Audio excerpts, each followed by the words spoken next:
Hello, everyone. Howdy. It's William and Andrew here. What? Both of us. I just got back. Both of us in the same screen. Andrew home. What? What's happening? Andrew taller than me? What's going on here? I grew. He made himself some shoes.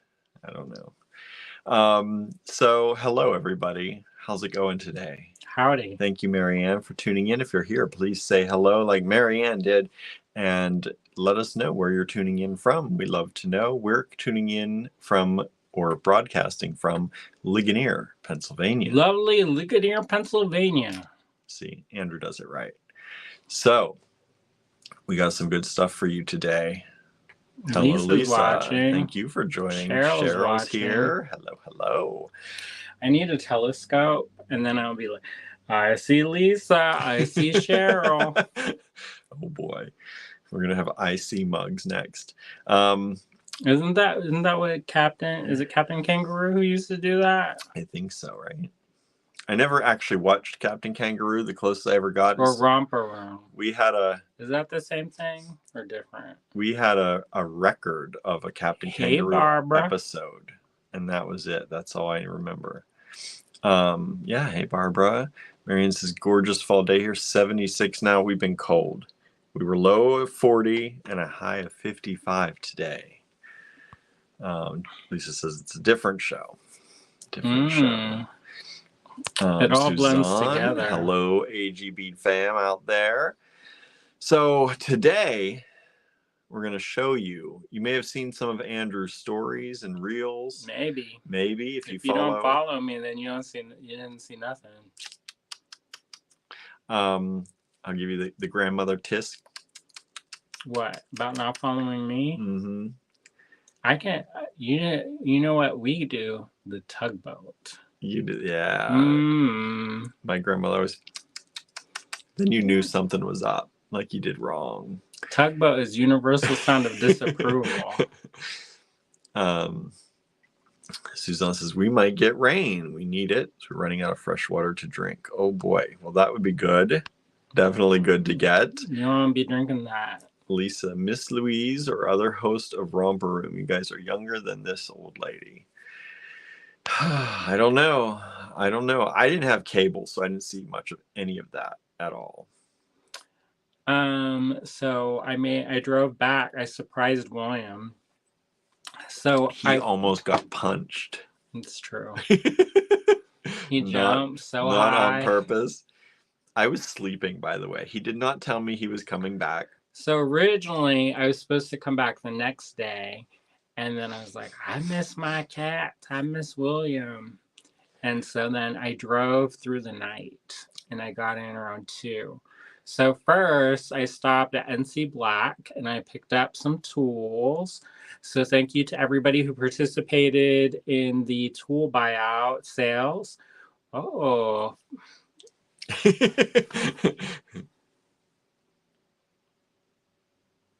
Oh, I got one little one. How good do you have to make it? You got to make it pretty good, because if you do other things, it's confused now. Did it do? Oh, fireworks. That looks terrible. He's like, don't do that. Anyway, so if you participated in the tool buyout, I got to go see Andrea and Chuck at NC Black. That was pretty awesome. Get off my face. Get off my face. So that was really cool. I'm already planning to go back down there. I'm so excited, y'all. You're planning to go back down there? Yeah. They're like, come learn the ways. And I was like, okay, I will be your disciple. And so their studios, so he has a bigger studio off-site, and I could not go to that because, it's not people ready. No, that's not, how like for insurance and stuff. And then I got to see the home studio, which was really cool. He had a black walnut tree, and it was fall, so they were falling on the roof. And it was like, I don't know if it's a tin roof or some kind of roof, maybe one of those carbide, I don't know. But it was popping on the roof, and I was like jumping every time. Kind of like time. me when Andrew showed up at home. It was funny. But anyway, so then inside, she showed me all her hammers and stakes and a lot of artwork, and it was really fun. So I really enjoyed that. Originally, I was going to stay, but because I had been at Aeromont and she has health concerns, and I was around like a bunch of other people, we felt it was probably best to put that off in case I was exposed to anything, which I don't think I was, but you never know. And so we were very careful and all wore masks and did social distancing. And I tried not to touch anything. Of course, that's really hard when there's like so many things to look at. And then I drove down to Winston-Salem, which is not super far. And I passed Mount Pilot. Do you know Mount Pilot, y'all? Did y'all used to watch Andy Griffith? I didn't know that was supposed to be there, but apparently that was supposed to be there. Oh. Anyways, I don't know. It's been a while since I watched that. I have like vague recollections, but that business is, a lot of that is gone now. And then I went to see my friend Cheryl Ann, and she did a tour of a really cool community space that she's involved in. It's like a maker space. And she was showing me her latest project with her boyfriend. And that was super cool. I'm not allowed to say what that project is. Otherwise, I would have already taken you on a tour and shown you everything. But she's like, I need to let the investors, the people who paid for this business, see it first. I didn't even see it. Yeah, I didn't even take one picture because I don't want to ruin anything. So she gave me her paintings that are going to be in the Spooky Creepy show that is opening on October 22nd. So if you are around town, stop in and see us. We'll debut the collection online the following day. So if you're not in lovely Ligonier or the surrounding area, you can still see it and still possibly get stuff because there's a bunch of people. There's over 17 artists participating. And while we'd love to sell out the first night, we've done it before. But this is the first one that we've opened since the pandemic. So maybe actually you never know. Who knows? You never know. Maybe it'll be so busy. Marion said, I remember road and trees, but no mountain. Andy Griffith. I think they call it, they're going to go to Pilot Mountain instead of Mount Pilot. Cheryl said Opie's home. Hello, Janice. Thanks for tuning in. Anyways, that's Mayberry, y'all. We live in Mayberry now. Pretty much. So then I drove through the night, which was kind of dumb. So I'll back up. Again. So back up, rewind. It's kind to rewind. Be kind, rewind. Anyways, so we got out of class around 3 or so on the last day. And part of that, you have to clean, which I did. And I got down like on my hands and knees and scrubbed. There's more to that story, but I'll share that at another time and place. That was the stank time. It's fine. Anyways, Gloria. So I was going into my room to kind of pre-pack, you know. I don't like to pack the day that I leave because then there's sadness. You know, you get into a frantic rush and invariably you leave stuff. Whenever I've done that, I've left stuff. So I like to do the gentle pre-pack so I can organize the vans, like put non-essentials in the back, put snacks in the front. The essentials. Snacks in the front. And so I saw one of my friends on the porch and she looked very sad. And I said, what's up? And she said, my mom forgot me. And I was like, what? And she's like, yeah, my scholarship ended today. not tomorrow, because mine went an extra day, but hers ended that day. They done kicked her out the room. They started flipping the beds and cleaning the sheets and stuff. And she's out on the porch with all her stuff.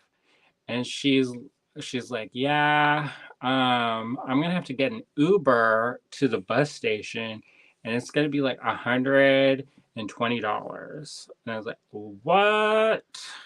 Because it was a Friday night, and it was like an hour.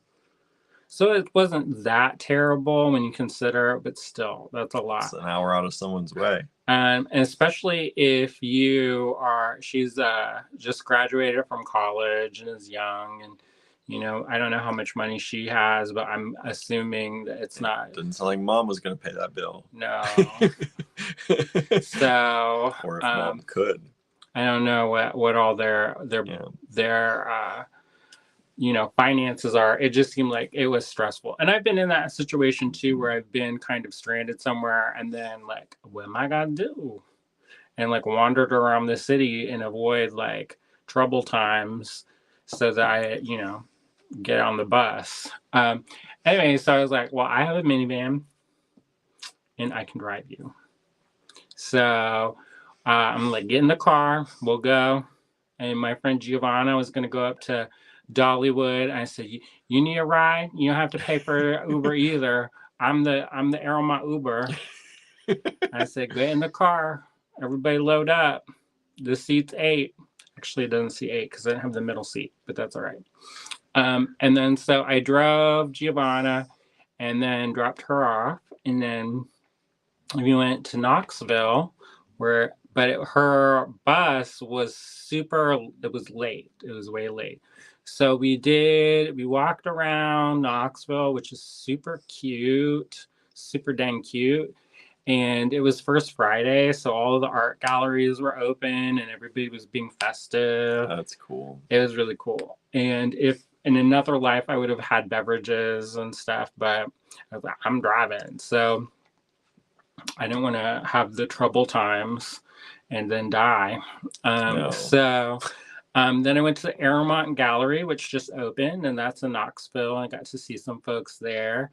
And then we went to an antique books. Oh, we went to a Pride Parade, which just happened to be there. They're like, hello. Welcome. And it was fun. And then we went, I drove her to the bus station. It was the empty parking lot in the hood. And I don't actually know if it's the hood. So if you're like from Knoxville and be like, that's where I live, that's not the hood. It looked and felt like the hood. So I don't know if it was the hood, but it felt. And so I was like, you want me to wait with you so you are safe? And she was like, I would like that, but I don't want to make you stay. So I stayed and her bus was late. So we talked for probably like 3 hours. It's like, yeah, so how is your generational trauma? This was after you went through Knoxville. Yeah. Yeah. So we talked and talked and talked and talked. And so we're going to be like, I don't know if we're going to be besties for life, but I would like to be. But, sometimes people will be like, they're like, I don't know. So anyways, people get busy, So, so I got back super late. And Giovanna, and the other reason why I didn't want her to wait is because it was raining off and on. And I didn't want her to get soaked and then have to sit on a bus. So, and then Giovanna, she was like, yeah, I wanted to ride the trolley back, so I didn't call you. And she was like, it rained, and so there's no lines, but I got soaked. And then all the people on the trolley were like slipping and sliding all over. Rough waters. Yeah, so that was interesting and fun. And then, so Giovanna, she had to go to the airport the next morning, super early. So I got up and drove her to the airport. And she gave me a little Dollywood keychain as a thank you. That's cute.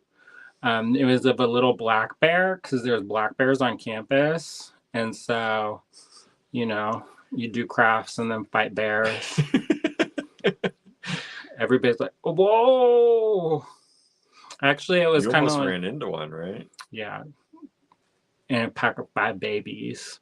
But you know that meme that's going around right now with that little girl, and there's like a bear coming up to the porch, and she's like, "Can I pet that dog? Can I pet that dog?" That was pretty much me. You put that on your stories. I saw that. I know. I was like, "Can I pet that bear? Can I pet that bear? Let me hug on it. Let me hug its throat hole." I don't think a bear would like that. No, I probably would get how you call it, mauled. So, Don't get mauled, anyways, everyone. I got up super early, went to bed super late, hardly any energon at all. Then drove to North Carolina and picked up the tools. There's a lot of tools, but I can always use more. I want to get a tool set for every bench. So we need to hustle. This is going to be a multi-year thing, y'all. Yeah. Because I don't have it in me to be all like, be constantly fundraising. No. Unless anybody wants to give me like 15 grand. For free. For free, no strings attached. Maybe William will do a special dance for you. People like, bye. Bye. Didn't know this was this kind of video. I know. Whatever we got to do, we can do We're gonna it. block it on YouTube. I know. Marion says, just bark at the bears. Do not pet them. But they're so cute. Julie says, what a great adventure. Anne says, that was so kind of you, as you would do. I would only hope and pray someone would be as kind to you. You hope so, right? In the world, if you're stuck somewhere. Yeah, I always try to do, especially if I can do it, I try to do for them if I can do it. Now, if she was like, I need to go and be dropped off in Portland, Oregon, I've been like, good luck. Have fun getting out there. Stay safe. Text me when you get home. But it was like on the way. So actually the first one wasn't on the way, but that's fine. It wasn't that far, and I got to have fun. So that was good. Yeah. Good. Yeah. And then what? William, Marianne doesn't want to see your special dance. I guess not.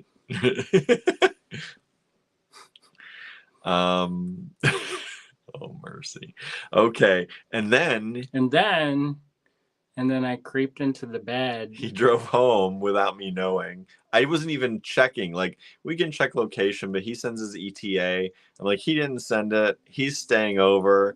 I thoroughly thought he was staying down there, and I go to bed. Mm-hmm. And in the middle of the night, he almost got punched. I could have taken you.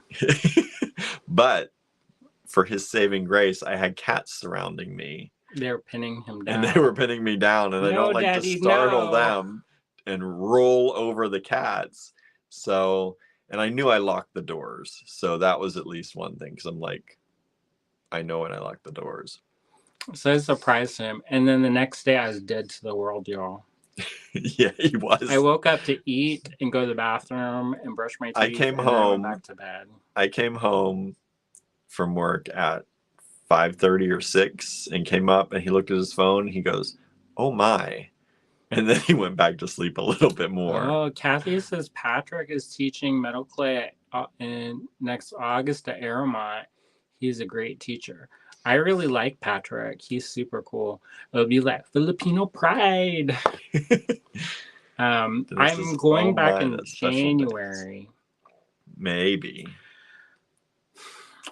So a part of me, because I was going to actually keep these,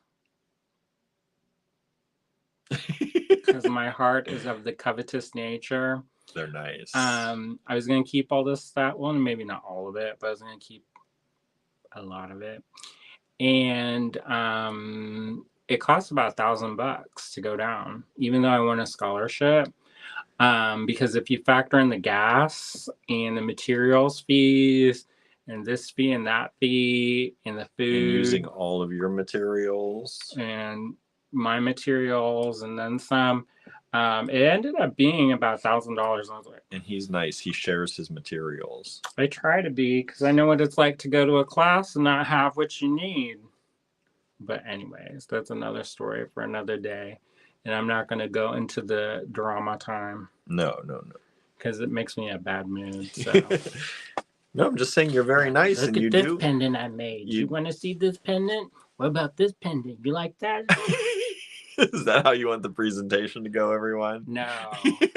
People be like, delete already. Drop by 2. Oh, no. That's all right. Wow. There is a towel here. Barnaby came up to say hi, everybody. You going to say hi, Barn? He's having some asthma issues with the cold. It's cold weather right now. Kathy says, I saved my change for the whole year to fund my supplies. LOL. You must have a lot of change. That's all I got to say. I saved my change as well. And if I use the change for gas, we about get down the street. It's not. But for supplies, like PMC especially, that's like $100 for a tiny pack. Oh. So we'll see. Everyone wants to see Barnaby, right? Kathy says, okay, I steal my hubs from the laundry too. Well, I'm not snitching. Isn't that already your change? Isn't that how that works? Communal change. That's how that works here. I don't get my separate change. What am I, the bank? No, I actually put it in a pot that our friends gave us. It's like a wish pot. It's got a lot of pennies. They're like, would you put your spare 20s in? I was like, who's spare 20s? Who's spare 20s? So anyways, I was like, I also probably should not play poker at any time because my face is how you call expressive. Neither one of us should do that. I can't lie and your face is too expressive. And plus, I don't like to tell fibs. Anyways. And to show me the goods. Ooh. William, do the dance. Push that star button if you want to see more. Oh my, Barnaby. You like that? Oh Barnaby. Boy. He's like, that child exploitation time. The numbers dropped again. Yeah. So anyways, that was a good trip. I learned a lot. I made a lot of really wonderful friends, and I'm going to try to keep in touch. William's going to flip this around, or I'm just going to get off the thing because I'm currently perched on a ledge. And let me just tell you, it's not comfortable. And there is a loss of feeling. So in certain parts of your body. Even if I wanted to do a dance, it would be a terrible, shameful disgrace. They'd be like, is he having a fit? Why is he shambling around on the floor? He's perched on the windowsill. Correct. Hopefully I don't bust this window out. Not even the open windowsill. It's going to be interesting. I don't think I could do that if it was open. You'd have more room, though. More room, but I don't know if I could withstand that ridge. Yeah, there's a pretty high ridge. All right. Anyways. All right. People are like, TMI, too much. Barnaby's trying to, it's like, pay attention to me. Yeah, he is. He's trying to get my attention so hard. Julie says, you crack me up. Well, I try my best. I try my best. All right, bye. All right, let's.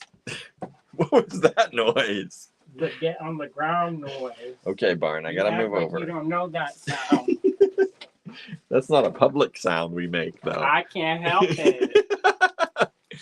All right, everybody, let me get organized. We're gonna flip this camera around real quick, and we're gonna show you some of Andrew's latest projects. If you would have known me so well, you would have made a distracting sound to cover my shameful sounds. La da da da da da da. Then you're like, what? This is a test. What kind of crazy did I walk into? I know. Did you got that penny? Seeing that? I don't know where the penny is. Here. We got lots of pennies up here. So I need to make a move, get some stuff. So I'll go through. We need to make a move. What are you doing? Okay, so we'll show you the things that are for sale, and I'll kind of talk about different things, and then we'll show you some other stuff. Do you want to see the things that didn't work out quite? Do you all like to see the things that didn't work out? Or do you want to see only the good stuff? We got to see the things that didn't work out, I think. All right, so this is actually we're doing that first. Okay, so this is kind of successful, but kind of not. So this is one of the last things that I experimented with. And what it is there's a layer of silver foil. And then I put a clear on top. And then I put the China paints on top, and I used alcohol. And it causes kind of weird kind of starburst, kind of. I actually really, really like this one. Thanks. So I have an idea that this one's not a complete failure, but it's not like I'm not going to just like make that just like that, right? You know, some people that's their style, but I would probably use this as like a background. Lisa says very pretty. Kathy says I like it. Well, thanks. And so, or I might go back and do another coat of China paints and do some more effects so that there's a little bit more depth, you know? Mm-hmm. Just give it a little bit of some extra. Okay. So that's one of the ones that's kind of done. So along with that, I thought I could do this China painting. I was like, oh, I can paint. So this one is a little bit rough and ready, y'all. He calls this rough and ready. I'm like, what's wrong with this? It could be better. So what the issue is, and I try to do this where, so I had the foil underneath so that it would make it more luminous, you know. So I think I can salvage this one. I just need to add more layers and really experiment with the firing temperatures. So that way I get a little bit more control and it looks more luminous. So I may do my best and grind away certain areas also so that it gives another kind of like a 3D effect. So we'll see. All right, here are the China paints that I did. I got in the mood to paint poisonous plants at near the end. But the purples, y'all, I need to play around because it turned kind of browny frowny style. They still look, they're still in the purple range to me. But this does not look like Monk's Hood. Here, let me help you with this.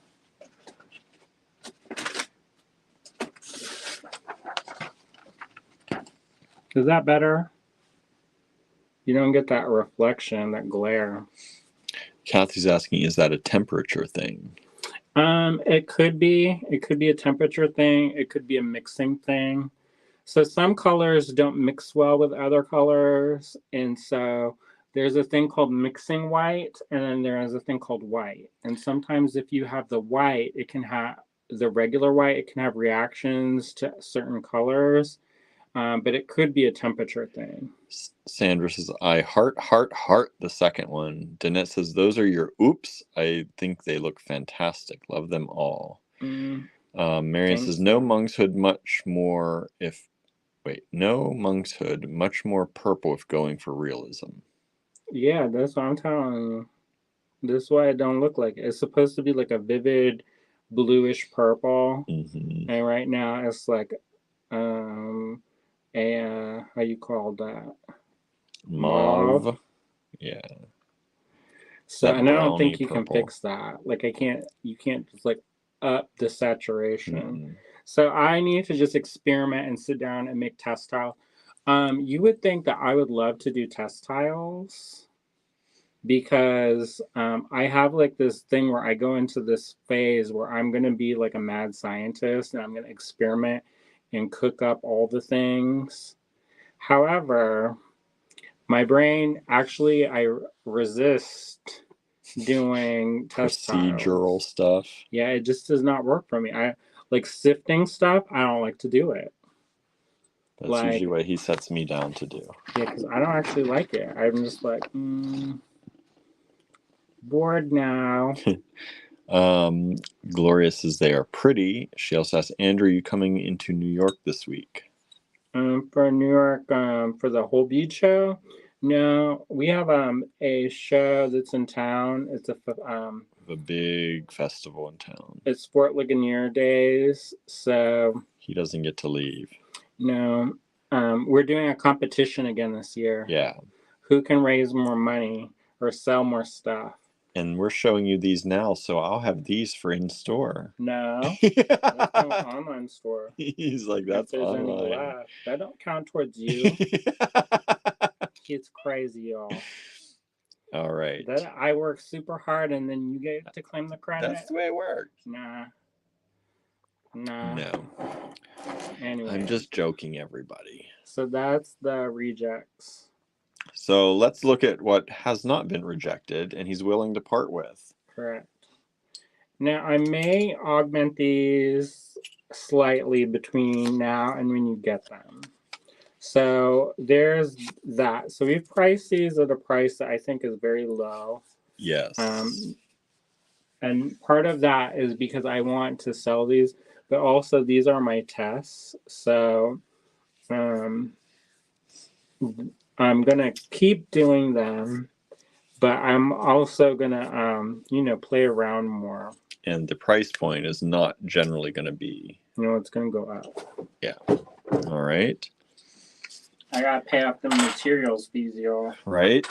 All right. And then got thunderstruck when I got the bill. I was like, what? So this is going to be AE1, Andrew Enamel 1.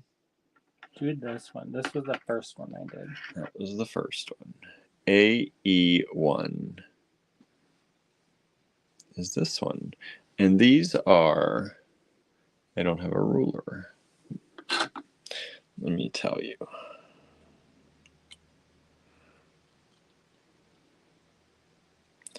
These are 1.5 inches by 1.25 inches approximately.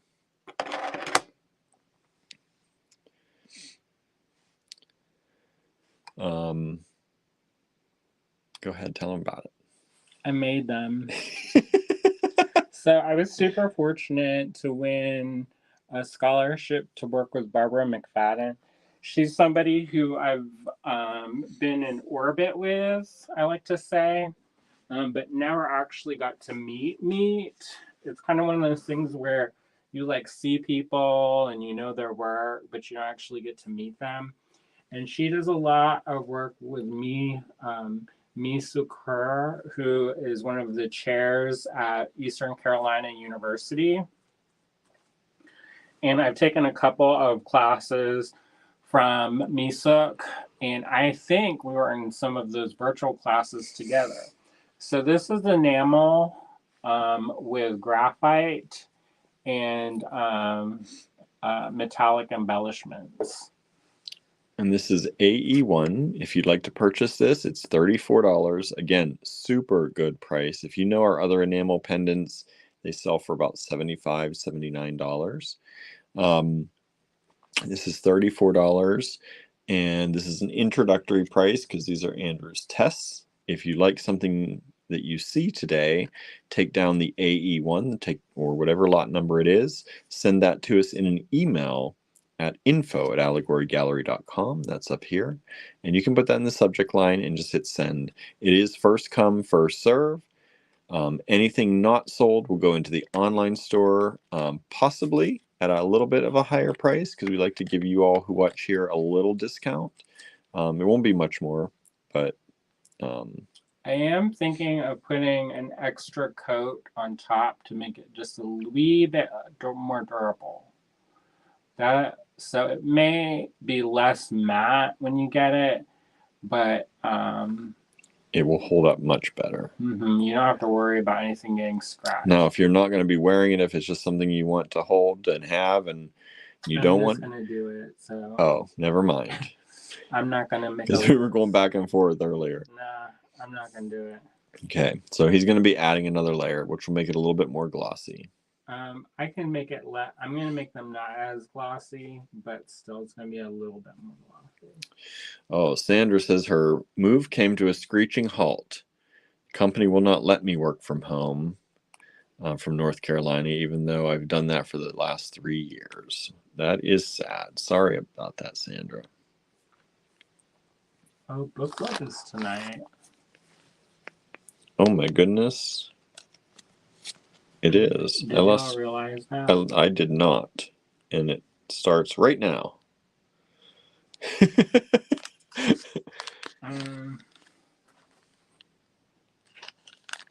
Let me put a message. Okay. Boy, we never want to talk about them books. I know.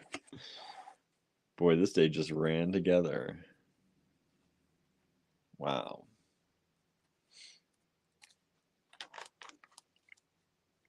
And I kept thinking, gotta talk about, like, we're not doing book club, and then it's here. It's here already. Keep putting up things. Remember, book club isn't until, and now it's here. Marion says, can we reschedule? Yes, that is what we're going to do. This is too crazy of a week. I know. I don't know what we were thinking.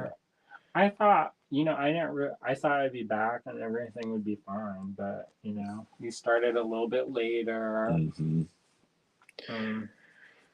All right, next one. Any specific one? Okay.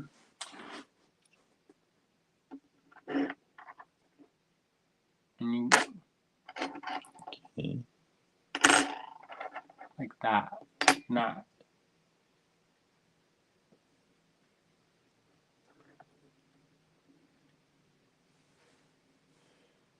Okay, next up, AE2. $34 as well. Jackalope. I love this beautiful light blue background. I don't know if it's coming across the right way. Let me pull this away just to see. I don't know if that's better or if that's better. It's usually better with the paper. And that golden moon. Marion says, love the jackalope. And remember, these will get one more layer just to protect them so that they don't fade or get, so you can't smoosh them around, even though they're pretty good right now. It's a thin layer. It's basically what this is like a layer that's embedded into the glass of the enamel. So I shouldn't put these in the bags either, probably, huh? That would be actually good in the bag. Will they? With the paper on top? That's fine. Okay. But if you're gonna like take a nail and scrub it, then you're gonna scratch the details off. I just didn't know if it was easier for me to leave them out for you to do the last. Okay. I can open the bag. Okay. Next up, AE3. Marion says, still can't buy those. Sad. I get it. There are periods when that happens. Look at this one. This is the crane, right? A crane? That's a crane. That one's a heron. Heron. Blue heron. This is AE3. $34. Lisa says, beautiful. Are you liking these, everybody? You like this new style? Haven't seen things like this from us before. And I think you're going to have to get ready to see more. So I hope you like this. Because Andrew's on fire for it right now. AE3, $34. And again, these are an introductory price for you all. If you want to claim them, you get them from this video. We'll hold that open for 24 hours. And then after that, these will go into the online store. And they will go up in price a little bit. And then as Andrew continues to work with this style and improve upon it, the prices will definitely go up to where they should be for an artisan-made item. Yeah, my credit card is still hot. So I gotta get that, cool it down just a little bit. Cool it down a little bit. Can't get too hot. Nah, then it's gonna be called declined. That's no good. Ooh. So this is a goat. Your goat. Yeah, I like goats. I had to look at pictures of goats. Goats are cool. Your friend had goats. I know, they can be very cute, apparently. I watch goats on the internet all day. All day, every day? Not all day, every day, but I do. I like the little ones that jump.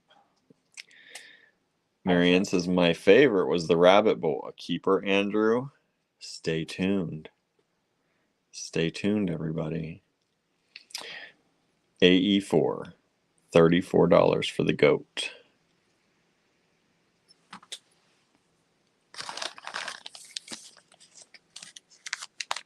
Thank you to all those out there sending in emails. I see a few coming in.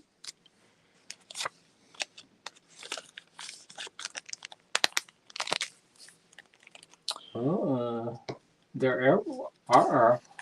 It's always nice when people like what I make.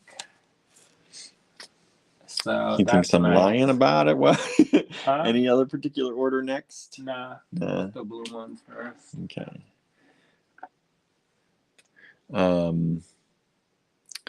Marianne says, baby goats are awesomely cute. I know. I was thinking about getting some, and then I was like, I don't want to be responsible for another living creature. More. In a different location. I know. My roommate, he was telling me about how he and his girlfriend want to raise sheep, and that's like their aspiration. And so, as a thank you present for being a good roommate, because he was such a nice guy. Like, he would wait up for me to come home from the studio, so I didn't have to, like, stumble through the dark room. That's nice. And we would, like, catch up on our day. I was like, how is it going? He was in a basket making class. And so he's super, super duper nice. And so I made him a little sheep one. And it said, ah. This is AE5. This is the wolf. Wolf? Fox. Kind of fox. Foxy wolf? It could be either one because it doesn't have that red. Doesn't look like anything. AE5, $34 only. When Andrew said he wanted to just charge $34, I was surprised. Well, I want to get to the... I know that some of the ones that we had before were out of people's price range. And I'm going to work on getting those down lower in price so that people can, actually afford to buy my work. Not, $75. I just sold one yesterday. Was that this necklace or? That was just the pendant. Oh, well, thanks. It's worth it. I keep telling him. As a necklace, I would sell at $75, but just as a pendant, I would I don't know. I think it's one of those things where I'm not really well known in the art jewelry world yet, so I kind of have to pay my dues and build that up. I just price things what I think I would pay for them, generally. And then this is a puma, maybe mountain lion. Mountain lion, so puma? This started off as a bear. Oh. And then I was listening to this book on tape, and it got to this really good part, and it startled me, and it wasn't working out very well anyway. So I accidentally touched it and ruined it, and then I decided to make it into a wildcat creature. It looks good. Marianne says, I absolutely love my rabbit pendant. Oh, good. You got a good one.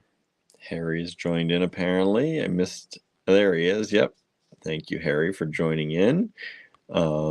Sandra says, I love the colors. It really means a lot to me that people seem to be liking my artwork. I know that probably shouldn't come as a surprise to me, especially since I've been making stuff for a while now. But I still get delighted to know when people really like the stuff I make. I mean, you don't have to like my stuff, because sometimes I don't even like the stuff I make. But it is nice when other people want to have it in their lives. Here's a little kitty cat with a crown and some stars. AE7, $34. Isn't that cute? Look how cute that face is. Who does that look like? That looks like Gertie. Gertie? Gertie. Let me see Gertie. He's like, let's find out if it really looks like Gertie.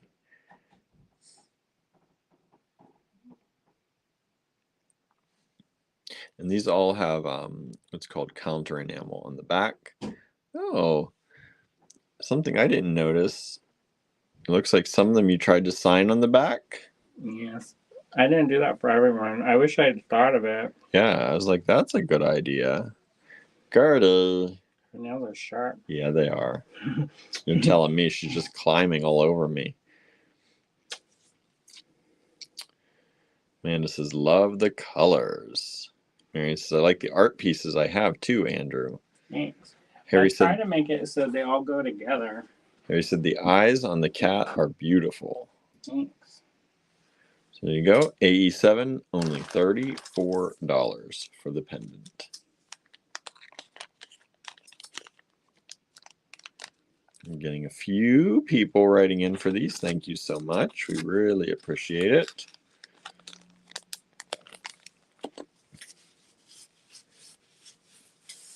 Yeah, people at Airmar wanted to buy them. I was like, no. He wasn't ready yet. Wasn't ready to let go.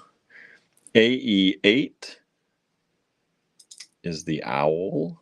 I should have done it though. Oh well, next time. AE8. Look at that. And I'm like, did you get home safe? You're checking on everybody. The mama of the group. Apparently, I'm one of them. There's other ones that they also drove people to the airport. And that's nice. That's AE8 for the owl. Andrew collects owls. Did you know? I collect a lot of stuff. I collect cats. Do you?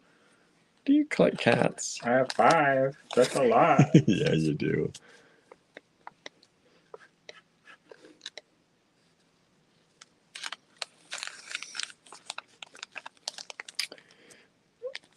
All right. Why is it so quiet? I'm listening to the cat purr. Well, you need to go back because you're distracting your daddy.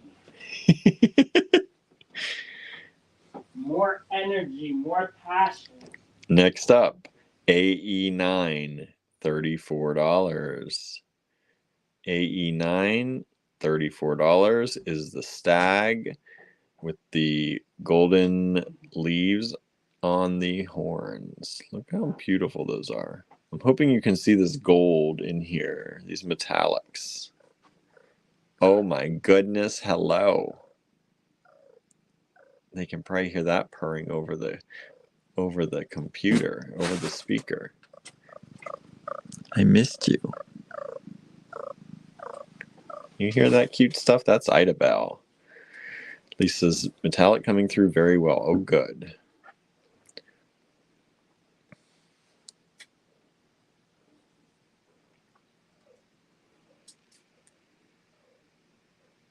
She's very excited to see you. Yeah, me too. She's a good one. Yes, yes. Harry says we can hear chirps. Yep. There's her purring. Marianne says, Idabelle has a great purr. Yes, she has that chirpy purr. That loud and confident purr. That's right. Loud and confident. AE10, one of my favorites of the whole series. Which one are you? The honeybee. Oh, that one turned out pretty good. Yeah, it did. That's the honeybee, everybody. I was thinking about giving it to my teacher, but I need to pay back some bills, so... Says, I can make another honeybee. She raises bees. Oh, does she? She has a little farm. I didn't know that. Nice. It's called Iron Feather. So this is the bumblebee, and it has the golden metallics on the fuzzy part on the head and on the body. I was going to test out some other gold, but that's another story. AE10. Again, they all have the counter enamel on the back, and some of them, the later ones here, are signed on the back as well. It's not consistent. Yeah. Basically, whenever I thought of it. It's like not yet consistent.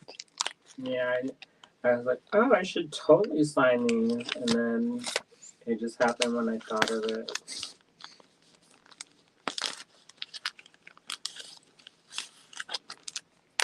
So did everybody like these, or they think they look like garbage?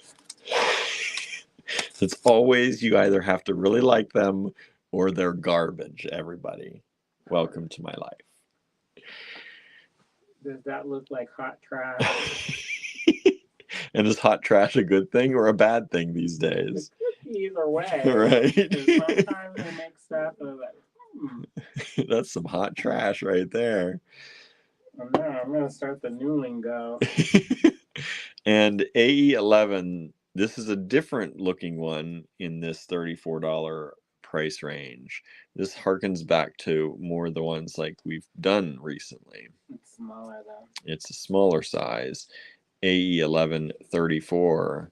And is this easier than the way you've been doing them? Maybe. Maybe. So so all the enamel people kind of know each other, and all of them kind of know what they do, but some of them don't. And like, there's things that are different. Yeah, of course. And so, and not everybody tells what they do. And so I went to the class, and I didn't have the specific medium that I usually use. So I tried a different one that I've been meaning to use, and I like it in some ways more, and then in some ways less. So I need to experiment some more. I think it looks good. It looks similar to what you're doing, but I don't know. There's something a little bit different. It almost looks. I don't know. The lines are a little bit cleaner, I think. Yeah, maybe. And they're glossing a little bit more. Yeah, I think that's more what it might be for me, because I like the gloss, but Andrew doesn't always. Norma says, oh, that bee. Lisa says, gorgeous, not garbage. Marion says, trash can be turned into awesome things. Not that any of these are any kind of trash. Lisa says, Starry Raven Night. So that is AE11, $34 only. Did I ever tell you about, well, I've probably told this story. So when we were growing up, we were really poor. And we lived in this old orange grove picker house. So it's kind of like where they would put they didn't really have migrant workers at that time, but they would have people who picked the oranges, and they lived in these, basically a shack. And so we lived in one of those buildings, and like my parents tried to make it nice, and but it was from the 1920s, and it was this old building, and there was an old red barn behind it, and there was all kinds of stuff in the back. And one of those boxes had a bunch of magazines called Paco Fun. I don't know if y'all know those, but the logo or the catchphrase of that magazine was turn trash into treasure. Hmm. And so we didn't have a lot of money, so this was like a perfect thing because it wasn't like we could like go and like go to the store and buy like the latest video games or whatever. So instead, we did like block printing with potatoes, and then cut the part that we had paint on, and then eat the potatoes. And then we would make like these toys where we took old coffee cans. Remember when coffee came in metal canisters? And then you would you would drill holes, and then you would take wire or thread and use that to lift your feet. Did you have that? Make your own boots, like? Yeah. Yeah. And then at one point we had like this big metal drum, and my dad cut the lip off of it, and then we took a stick, and then we would roll that metal circle around the yard, balancing on a stick. Yeah. We used to do like a bicycle tire or something without the spokes. Mm-hmm. And then, yeah, like that kind of without thing. the tread. Yeah. Now we're moving into a different style. So these are done with mason stains. So if you're not familiar with enameling or with ceramic embellishment, they have what are called underglazes and overglazes. Now, overglazes are on top, and they are over everything. Underglazes are underneath the top coat. So what that is just a different way of applying color or pigment to the surface. So with an underglaze, you always have to put like a top coat. And so I try to do something that's called a sugar fire on these. So it's not completely even. I am going to add the other layer on top, just as another layer of protection. So these are, oops, let me get the size for you. These are round. So if it looks kind of grainy and pixelated, it's because it is, but it'll be less so after I add the top coat. These are 1.5 inches round. So this is, you're seeing them in almost the completed stage. He's going to add another top coat to them. They'll be a little bit less grainy, but still may retain some of that, right? There'll be a little bit of the texture. Yeah. Lisa says the graininess is nice. I like it too, but inevitably, if you heat it again. Yeah, if I heat these again, there is a high likelihood that I burn off the color. So it's one of those things where I can do a cold process to lock everything in and make sure there's no areas that could possibly be damaged, or I sell them as is, and then you roll the dice. I mean, that's anything, you roll the dice, but this more. This is definitely like, if you wore this, it could wear a little bit, right? Probably not, depending on like if you had it's still glass. Like the underglazes are not. That's true. So that's what makes it different. Is the difference between overglazes and underglazes is there's no glass in the pigments. So for underglaze. So what that means is when you have a glass surface, like an enamel surface, and then you put a pigment or metal or whatever, a dry substance, an oxide, whatever, it fuses into the surface of the glass and it bonds on a molecular level, but it's only on the surface. With overglazes, what happens is they mix what's called a flux, which is basically a clear glass that's at a lower melting temperature. Because did you all know that glass comes in different melting temperatures? So if you have like a hard clear, that would be like a base layer clear that you would use. That means that you can fire it and it will stay put. And you fire it at a higher temperature, sometimes longer. But for lower temperature ones, you would fire them lower and quicker because they melt faster. So the on glazes or the over glazes, there's a little bit of that flux mixed into the paint or whatever. So, and depending on what kind of paint you use, there's other things, there's other minerals. With some of them, like China paints, they include lead because it makes the colors more vibrant. They're completely safe to wear. However, if you're doing this process, don't lick your fingers. You know. Lisa says, "Love that bird." Hey, the hummingbird. Mm-hmm. So, anyways, that's it in a nutshell. And you know what? It's not something like what I realized is this is not a concept that people naturally get. Isn't that weird? What? Like it was weird because like she explained the difference in the very beginning and kind of used that as an outline of what we were gonna do and how we were for gonna the do it. concept of under and over glazes. Yeah. Okay. And some people just by the end they still were super confused. It's like nearsighted and farsighted, and people are like, "Which one is which?"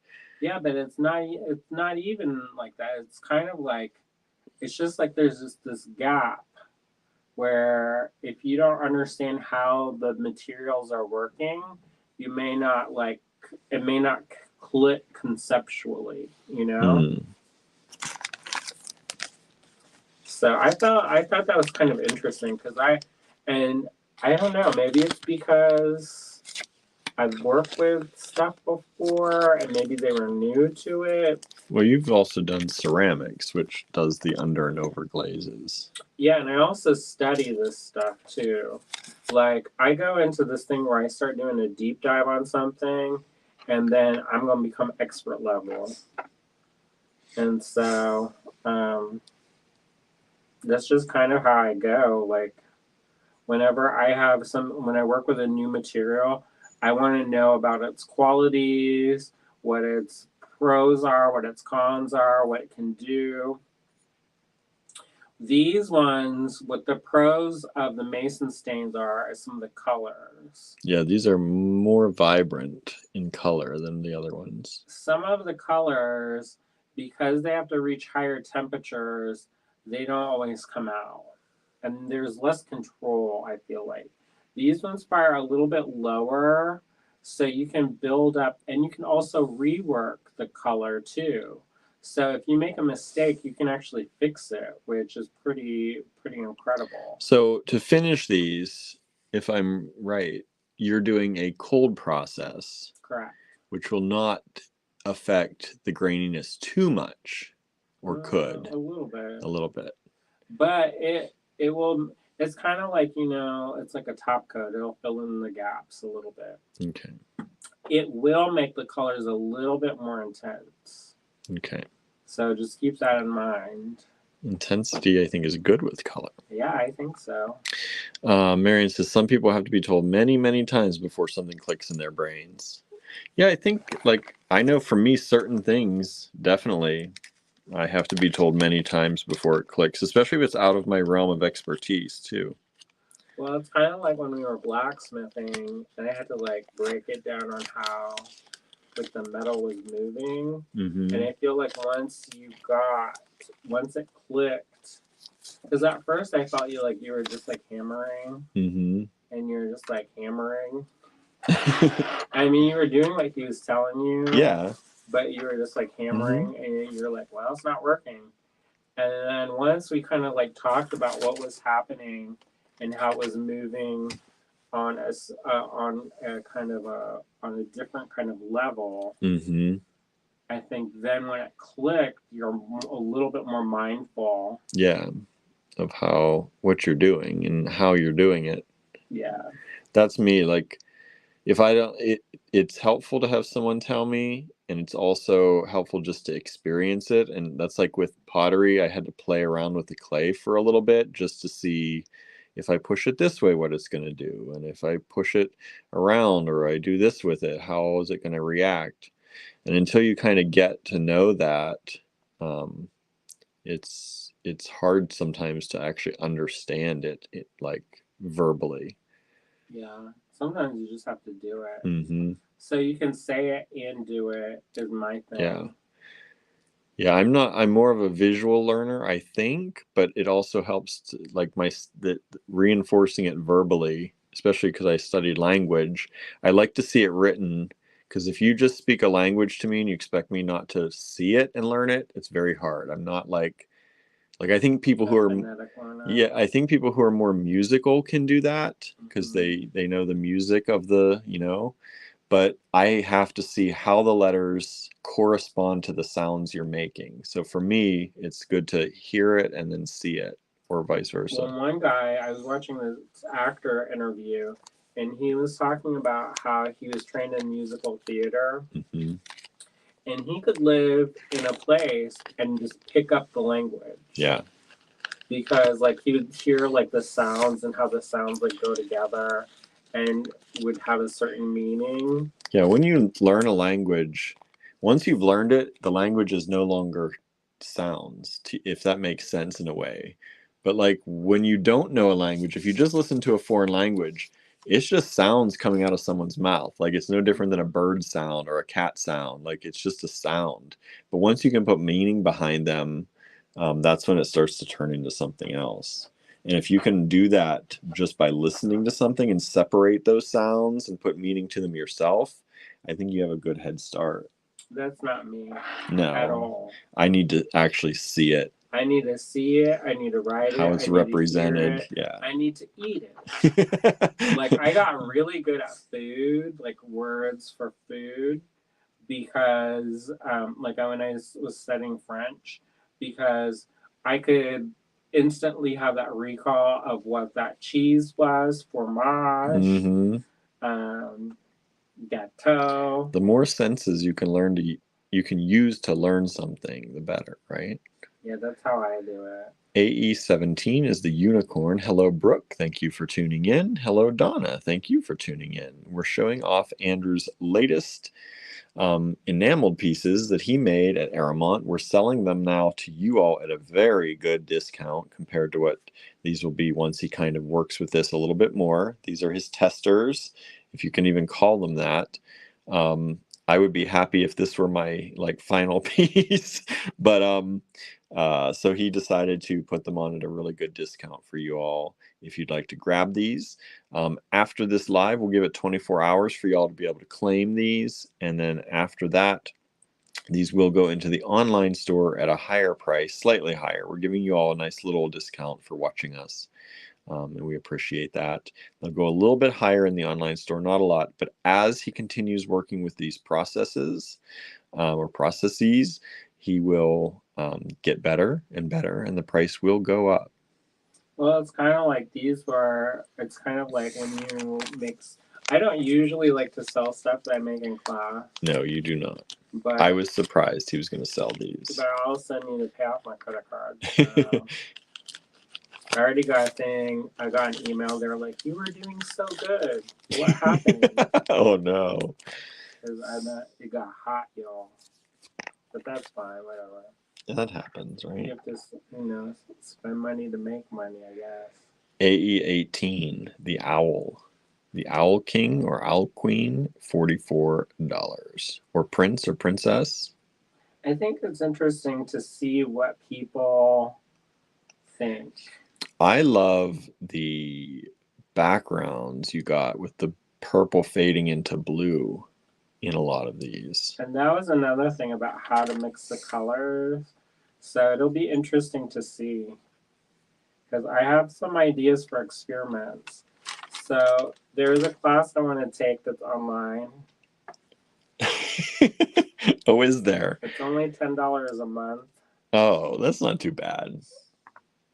You start the Andrew Thornton Artist Patreon. So what I'm going to do is, I'm just going to start adding my experiments to our Patreon. So if you have no interest in enameling, oh wow. I'll still update the stuff about the cottage. But there eventually, hopefully one day we will reach a point where there's no updates. We're just gonna be like, we're here. We're here. Everything's perfect. I can poop in a regular toilet. Right. And then what do you do?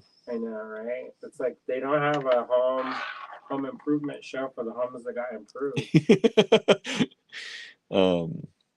Here's a root baby. Look at that little root baby. It's very happy. I try to make that there. Somebody's like, whoa. So cute and joyful, I think. Of course, somebody's like, oh, do you like Harry Potter? I was like, you know that stuff existed before Harry Potter, right? Right. Long before. I did back in the day before who got wild. I know. So this is AE 19, $44. Who you got over there? You still got Ida Bell? She's a good talker, cat. Yeah, she talks a lot. I like it. AE 19, $44. Marion says, I think I could learn some language by listening to them if they have something in common with languages I do know, but something like Finnish I would need to learn by seeing it. I speak Spanish and French, and I listen to a lot of Italian, and I get a lot of Italian. When I listen to it, I understand a good bit of it from combining the two, but to actually speak it myself without having ever seen it, I do not think I would be able to do that. Those are all romantic, right? Yeah. In Portuguese. So we watched The Wheel of Time, y'all, last night. Yeah, we did. I woke up just for that. Pretty much. And I was like, okay, that was a pretty good episode. Yeah, it was. AE 20, and the last of this particular series, well, at least this style, AE 20, $44 for the house. So which series do y'all like better? Did you like the first 11 of them better, or 10 or 11 of them better? Or do you like these later ones better? What are your favorite styles? With the color? Just the style of it. Color, styles, the kind of sugar-coated look. What? So these are more like the storyteller paintings. Yeah. Or did you like the first grouping better? The $34 ones. These ones, also, if people are wondering why these ones are more expensive, they are significantly more work. Yeah, these should be nowhere near $44, but those ones should be more like the other ones. The 75. Yeah, because they're basically miniature paintings that I added in layers and layers and layers.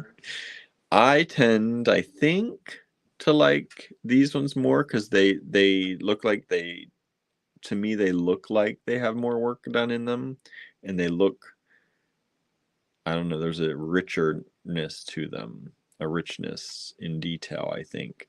I like the other ones. Do you? Yeah, I don't have anything against the other ones, but if I had to pick, because I'm asking, so I always like to offer, I think I like these ones. Marianne likes the first batch better. Teresa likes the second batch better. Donna says, I've got to go back and watch the first batch. I think what I'm going to do is I'm going to take the first batch flavor, and then I'm going to do China paints on top of them. So it'll blend. More vibrant colors. Yeah. So, because I know sometimes people don't like that kind of black and white. But I'm in it to win it, y'all. It's going to be like a little production factory. Annie. Hey, Annie. Annie's joined us. That's our teacher for the felting classes and our helper. Class went good. Yeah, it was really nice. Annie did a great job. I haven't shown off my Bumblebee too much. I showed it in the D-Stash group. I have to write a William Tries things. I'm so behind on those. But I got to write a post this week about that. Maybe this week. We'll see. This is a crazy week. And he says, I love the stag. I like the first group best. Anne says, I like them both. The smoothness of the first one appeals to me, but I love the colors. But the second ones look like fairy tales. I agree with that. I think that's why I like the second ones, because they're more fairy tale like to me. It's a perfect way of saying it. I might have some things for you. Sandra says first, but I like these two. Annie says thank you. And we have this one. What's your favorite animal, Annie? Or creature feature? Anne says, I'm hoping I've gotten one of each. Awesome. Thank you so much. We are getting some emails coming in, so please do send them quickly. And some people are choosing, I see, like, I would like this one, but this is my backup. So feel free to do that too, because that does work too. I don't usually ask too much for that, but for these, I think it's a good idea, maybe. AE21 is another $34 one, but this is a different style, right? Mm-hmm. This is graffito style, but it's like that bird, the blackbird, but with China paints on top. So this is an experiment one. So there you have it. I was in my feelings, y'all, on the last day. Oddly, I don't feel like that melancholy. You know, usually when I leave a show, I know you're depressed for like a week or two. Yeah, I'm more energized on this one. That's good. I like to hear that. But also other reasons. AE21, this is $34. If you like this eye, this crying eye. So if you want to cry, there you go. I was like, am I a high school emo student? Amanda says, I like the ones with the gold in them. And I got some plans, Amanda. Anne says, yes, Amanda, I love the gold. Ow, Barnaby, what are you doing? Got some plans. Hurting your daddy. Oh my gosh, y'all. You're going to be, anybody on that Patreon, they're going to see all they're going to see all the plans. Here, let me, if you're like, what are you talking about? What's the Patreon? Let me go ahead and let you know. If you'd like to join our Patreon, it's officially set up for Star Cottage Studio, and we use most of the funds for that. But that's also helping to build out Butcher Block Gallery with tools and the studio generally, Star Cottage Studio. All right, everybody. But it's going to become an Enamel station. Yeah, so you're going to start to see a lot of that up there in here, too. You're going to see all the secret sauce. Ooh. Because I don't even know. I'm going to do experiments. If they work, they work. If they don't work, I'm going to be like them YouTube people that have never made anything ever before, and then they go and make something, and then they have like 1 million views. I was like, they're doing that wrong, right? Yeah. That's a wrong. All right. AE22. Was that supposed to be a bird's eye? That was a person eye, right? People eye. Marion says, I do not really like this bird eye. That's a people eye crying. Crying the river of tears. You want to throw in the ditch, you can throw in the ditch. All right, AE22. If you've been following along, you know what's coming next. $465 is Andrew's rabbit bowl. Let me move this up a little bit. And if you get this, I'm going to make a base for it also, so it doesn't rust directly on the ground. So to make this, I started off by making a bowl. From a copper sheet, right? From copper sheet. So it's hammered till it forms. It's called raising. Yeah. So I made a big bowl, but it was deeper. And then I realized that if I tried to paint, it would do a weird thing, because if you paint on convex surfaces, concave. The one that goes in, not the one that goes out, concave, I think. Concave surfaces, it does this weird kind of optical illusion, which does a thing called foreshortening, which make the proportions really wonkadoodle. And I don't mind wonkadoodle proportions. I actually really love crazy, kind of wild kind of things. But with that being said, I did, since this was a test, I wanted to be able to have a little bit more control. And so I re-hammered this into a flatter shape. So you can see all the copper little hammer points. Yeah, and their hammer had a pit in it. Mm. And that transferred onto the blows. I don't know if y'all can see that or not. But there's a little bit where in the middle of the divot there's a little bump. Mm. Do you see that one? I don't know. Like these little bumps? Like that and that and that and that. So that's all from the hammer. It's called telegraphing when the surface of the hammer gets onto the surface of the metal. And so I made the bowl, and then Barbara helped me do this liquid enamel, and it's a dipping process. And because I tried to paint it on, and it looked like somebody blew their nose. It looked so bad. And she like, do you want help? She's like, you can ask for help, yes. You know. Well, because I thought in theory, this will work, right? In actuality, it looked terrible. Annie says, ooh, stunning. Anne says, oh, how special. Sandra says, the people eye crying was me on Friday. Oh, yeah, me too. Marianne says, still my favorite, but yeah, it's, we know it's pricey, $465, but it's definitely worth that. Donna says that is stunning. Anne says, I love that the back is not enameled on the bowl because hammered copper is so beautiful. It is enameled. Except it is. You can't even tell. So I was going to enamel it with an opaque color.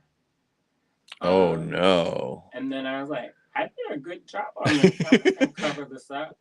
So I use a special enamel that cleans the copper and makes it look more golden. Anne says, wow. Marian says, yes, worth every penny. So along the edges, the enamel got thin, and you can see where it kind of, you can see what that's what copper looks like normally when it's kind of like that.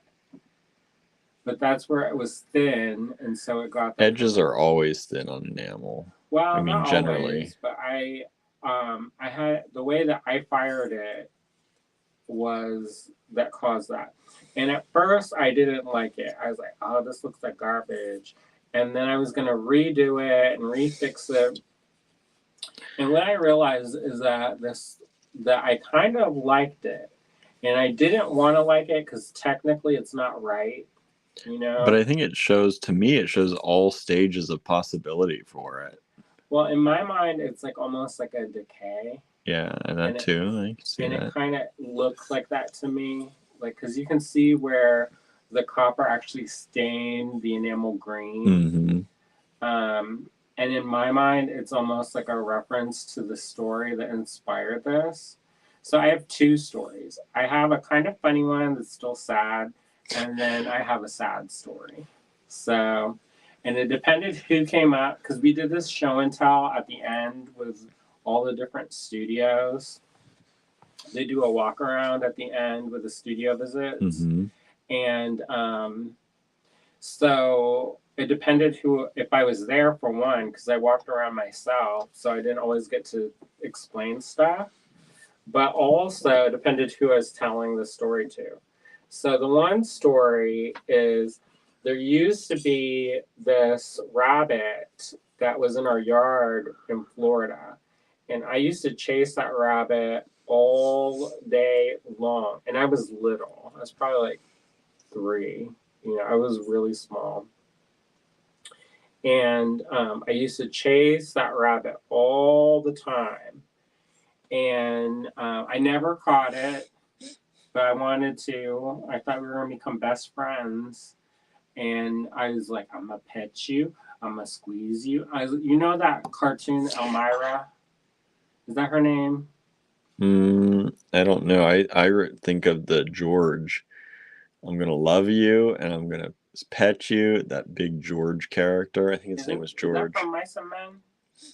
George is... I don't know. It was on like Looney Tunes or something. Well, there's another one where there's a little girl and she gets where she's fixated and starts to squeeze the animals to death. Marianne says, I don't want to hear this story. I'm going to tell it anyway. Tune out for a little bit. And so, anyway, so I, one day I saw it and I slowly creeped up. I slowly creeped up on it and I started petting it. And I thought, wow, finally, after all this time, I finally wore it down and now we're going to be best friends. And it turns out that the rabbit was no longer alive. And she said, because I read it, she knew. Yeah, and so it was no longer alive, and it was the first time that I had kind of experienced death. That's young for that too, really. And so I never told anybody, and this is probably the first time I've ever told anybody, really. And it makes sense because we collect a lot of artwork, and there's like all these rabbits, and like I was like, huh. And then we have these like you have zombie rabbits in one of your all these dead rabbits. And it's like, makes sense now. But it's one of those things where it was the first time that I had experienced death, and it was one of those things where it was like a shift in my conscious of reality, like that things would never be the same.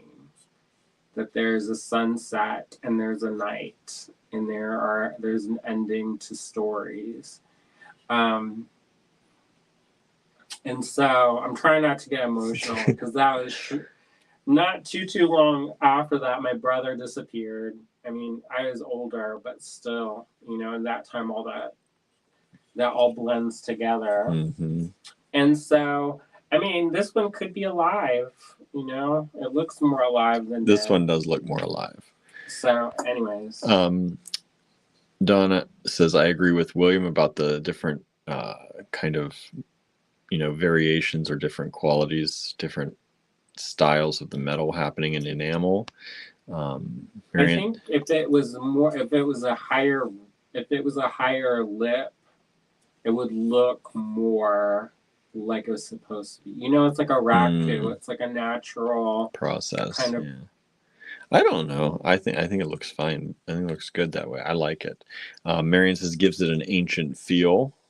Mm-hmm. Having that, and says I like it because to me that's the mark of a handmade, like fingerprints in polymer or something. They have plenty of fingerprints. And so another story in conjunction to that story. Marion said this one looks like a happy rabbit. Yeah. Donna says how sad. You got people crying. Sweet Sandra at Sweet Pea Gemstones. OMG, so sad. So I also made an offering bowl. Okay. So I don't know if you're like this or not, but apparently I've been like this since childhood, before any influence. This is like, straight out the womb business. So I would find rocks that were special. And it would be weird too. I'd be like, well, this rock, have you ever had that when a little kid was like, look at my rock? Yeah. And it's like, I had rocks that I liked. It's like, and I've had conversations about people. One of the woman who used to own the store, and she still owns the store now, that I used to go to as kind of like my oasis. She had a margarine tin, and she would put like rocks and feathers and beads and all kinds of random stuff that she found. And she's like a little magpie. And I also had one of those, except mine was a cookie tin because I wanted to be like grandma. And so, anyways, and then later it became cigar boxes. Mm-hmm. Y'all don't even know how many cigar boxes I got with like cicada wings and rocks. Sandra says, only happy stories now. Well, I'm going to tell another trauma story, so get ready. Marianne has rocks she loves. And so I had this rock that was super flat and super big. So it was I don't know how we got it. It must have been like a trip to the beach or something. And there was a super flat rock. And so I put that special rock out there and I would put little kitchen scraps. So we didn't have a lot of money, so I didn't get to like, put tons of stuff there. But I would put like the carrot ends in there and I would feed the rabbit. So the other story, the variation story, is my grandparents, they're from the Ozarks, or they were from the Ozarks. And they are a very salt of the earth people. Now, most people, like, it's so funny what people think you're like based on what their perception of you is. Like, this one guy, he kept saying that I like fancy stuff. And I was like, I do, but what makes you think like that about me? Yeah. And because I grew up very humbly, Mm-hmm. and so my grandparents had a farm, so we would go to the farm and we would help on the farm. And so they had rabbits, and one of my jobs was to feed the rabbits, and I had alfalfa pellets and carrots and stuff. And I would go up to the cages and I would feed them. And I had one rabbit that I loved that rabbit. It was, of course, the biggest rabbit. The fluffiest rabbit. And it reminded me of Paolo, which is kind of a sad thing. But anyway, so I had this rabbit, and his name was Big Boy. I said, "This is Big Boy. This is my rabbit." And so one day we're going out to eat, and normally, or not going out to eat, but my grandma had fixed food. And after we ate, I would go out and feed the rabbits, and I would like rake underneath the rabbits and get the pellets and stuff, remove the pellets, and they would use that for fertilizer for other plants and stuff. Anyways, so there was this rabbit named Big Boy, and I was like, I'm gonna go feed Big Boy after this. And then my grandpa says, "You can't." And I says, "Why not?" And he says, "You're eating him." Oh no, that's a farm for you though, but geez. Yeah, and so he was delicious. If you grew up on a farm and you knew what was happening, that's one thing, but that's a shock to have it happen. Yeah, I didn't know. And then, because we didn't go on the farm all the time. We grew up in town, and then we would drive out to see them. So I have a lot of like rabbit trauma stories, I guess. Yeah. But he was delicious, and if I stop and think about it, I can actually taste it. It's so weird. It's been 40 something years, and I can still taste that taste. Marion says that's a nasty way to find out your friend was dinner. Mm-hmm. Donna says, "Hey, I used to pick up rocks in my grandparents' lake house when the water was down low, and I still have that jar of rocks." Me too. Marion says, "There is a beach on the Olympic Peninsula that is made up entirely of smooth oval rock. It was awesome." Anne says, "That's what happened to our rabbits. Didn't find out till I was older." Donna says, "I've had rabbit stew my grandfather made, but I drew the line with deer meat." That's another one. Yeah, we always had deer meat, but we knew where it was coming from. Like, it wasn't very long into my childhood where like we would see my grandfather hunted. As he got older, he completely stopped. He couldn't stomach it anymore. Mm-hmm. And that's what happened to most of my family. Most of my family, my dad went go hunting. On my mom's side, they would my grandfather went hunting, my uncle went hunting, and as they get older, they're all like they can't bear after they see deer running through their yard and for them crying. Yeah, it's they can't do it anymore. But we were young kids and they butchered their own deer, so yeah, they used to take us hunting. I never had to go. We were never forced to go. I never went. But we did watch them carve up the deer. Well, I was a boy, so I had to go. Yeah, they didn't make us go. And so I don't think my brother ever went. I can't remember. For a hog shoot, a wild pig. Yeah, basically, as soon as you're old enough to hold a gun, you had to go. Marianne says, "I like venison, but not sure I could dispatch of one. Chickens, no problem. LOL." Yeah, we had to wring chicken necks. That's why I'm a vegetarian, y'all. If I can't kill it, I don't think I can justify eating it, and I don't think I could kill much. I mean, I could if I absolutely had to in protection or whatever, but. So I think that's one of those things where we've shifted, you know. Annie says, my mom had a pet lamb named Betty until it ate my grandmother's bachelor buttons. They had lamb chops for dinner. We never had lamb growing up. That's where that went. So what's your favorite animal, Annie? Annie, what's your favorite? I don't think she ever answered. Annie, what's your favorite animal? If you're still watching. She just posted. I think she is. So there you go, everybody. If you missed it, rewind. And if you'd like to catch anything or grab anything, looked like there was still some available, especially in the later ones. Maybe because we started with the earlier and you grabbed those. But yeah, let us know. Send us an email, and we're gonna go because I have lots and lots and lots of work to do tonight. Taxes. Yeah, tax prep, and gotta get that out for the end of the week. So. Annie says loves cats, but bunnies are a fave. Let's see. Donna says, now my daddy had a guy that processed what my dad would get hunting, and that was tough. But if it is processed right, it's delicious. I never went hunting, but I was taught how to shoot. We only had BB guns. I never shot a rogue. I mean, we had other guns. Not my family did, but in our house, we generally just had BB guns. I think my dad had a gun. I remember seeing it around in our house for a little bit in my childhood, but that went away pretty quick. I wrote a story called The Finding of the Blue Feather, and it was another childhood trauma story. And it's with my brother when he got a BB gun. He shot the blue jay and the mockingbird. Marion says, I was brought up fishing and hunting. It wasn't something my family did except for my brother-in-law. We did it mostly because we had to. That's what my grandfather. Ooh, Barnaby, you're falling. My grandfather hunted. He started hunting especially because that's how he fed his family some nights. Squirrel, groundhog, whatever, and deer in the winter when it was hunting season here. But as he got older and as he didn't need to do that anymore, he just couldn't justify it. Yeah, I got lots of trauma stories from childhood.